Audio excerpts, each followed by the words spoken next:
സ്വാഗതം മീഡിയ ഗ്രാമത്തിലേക്ക്. വരുന്ന ലോക്സഭാ തെരഞ്ഞെടുപ്പിൽ കേരളത്തിലെ ആദ്യത്തെ സ്ഥാനാർത്ഥിയായി എൻ.കെ. പ്രേമചന്ദ്രൻ.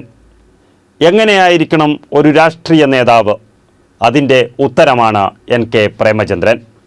ഒരുപക്ഷെ ഇന്ത്യയിൽ തന്നെ ഈ വർഷം എതിരില്ലാതെ സ്ഥാനാർത്ഥി നിർണയം നടത്തിയ ആദ്യത്തെ ലോക്സഭാ മണ്ഡലം കൊല്ലം തന്നെയായിരിക്കും. അതും ഇന്ത്യയിലെ പ്രമുഖ രാഷ്ട്രീയ പാർട്ടിയായ കോൺഗ്രസിൻ്റെ സഖ്യകക്ഷിയായി. ഇതിൽ നിന്നും വ്യക്തമാകുന്നത് കൊല്ലം പാർലമെൻറ്റ് സീറ്റിൽ ആരും മത്സരിക്കാൻ ഇല്ലെന്നല്ല. എൻ.കെ. പ്രേമചന്ദ്രനെ ഒഴിവാക്കി മറ്റൊരു സ്ഥാനാർത്ഥിയെ തേടുന്നത് മുന്നണിക്ക് ബുദ്ധിമുട്ടായിരിക്കും. കാരണം തൻ്റെയൊപ്പം മനസ്സിൽ വളർന്ന സോഷ്യലിസ്റ്റ് ചിന്താഗതിയെ കൂടപ്പിറപ്പിനെ പോലെ ഒപ്പം ചേർത്ത് കർമ്മവീതിയിൽ കരുത്തായി മാറിയ നേതാവ്. RSP ഇടതുമുന്നണിക്കൊപ്പം ഉണ്ടായിരുന്നപ്പോൾ കൊല്ലം പാർലമെൻറ്റ് സീറ്റിൽ നിന്നും 1996-ലും 98-ലും LDF സ്ഥാനാർത്ഥിയായി മത്സരിച്ച് വിജയിച്ചു. 2000 മുതൽ 2006 വരെ രാജ്യസഭാ മെമ്പറായി. 2006-ലെ നിയമസഭാ തെരഞ്ഞെടുപ്പിൽ തൻ്റെ ഗുരുവായ ബേബി ജോണിൻ്റെ തട്ടകമായ ചവറയിൽ നിന്ന് ഗുരുവിൻ്റെ മകനെ തന്നെ തോൽപ്പിച്ച് നിയമസഭയിലെത്തി. അച്യുതാനന്ദൻ മന്ത്രിസഭയിൽ ജലസേചന മന്ത്രിയായി. പിന്നീട് RSP-ബിയോടൊപ്പം RSPയും UDFൽ എത്തിയപ്പോൾ 2014-ൽ കൊല്ലം സീറ്റ് RSPക്ക് നൽകി എൻ.കെ. പ്രേമചന്ദ്രനെ സ്ഥാനാർത്ഥിയാക്കുകയും ചെയ്തു.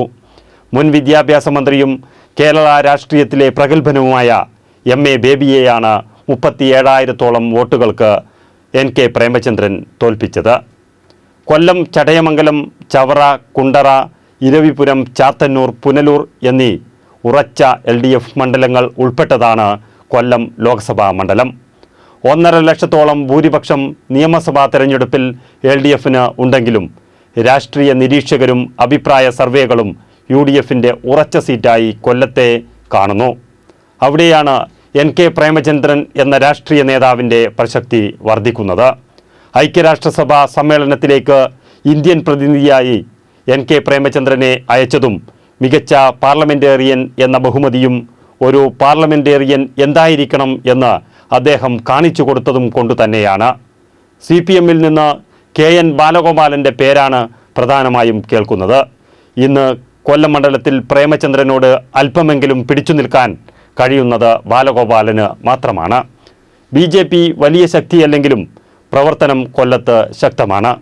2014-ൽ PM വേലായുധൻ 58,671 വോട്ട് നേടിയിരുന്നു. കൊല്ലം മണ്ഡലം ഇടതുപക്ഷത്തിൻ്റെ ഉരുക്കുകോട്ടയാണെങ്കിലും മത്സരം LDFും പ്രേമചന്ദ്രൻ്റെ ജനസമ്മതിയും തമ്മിലാണ്. കണക്കുകൂട്ടലുകൾക്ക് പ്രസക്തിയില്ലാത്ത മണ്ഡലത്തിൽ പ്രേമചന്ദ്രൻ്റെ ജനസമ്മതിയിലായിരിക്കും ഏറ്റക്കുറച്ചിലുകൾ, കണക്കുകൾ കഥ പറയുന്നത്.